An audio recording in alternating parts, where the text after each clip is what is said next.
Hello, my name is Musa.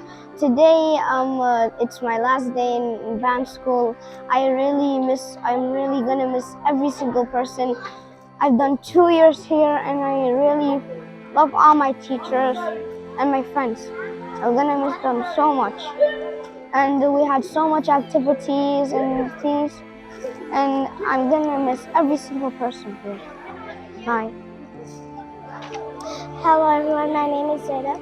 Today I'm gonna talk about band school, how I really miss it because I'm gonna be leaving this country and leave band school. We had a fun time in band school and my friends really cried because I'm going, and I'm really gonna miss everyone that I know in this country, my teachers and my friends. I love everyone in band school.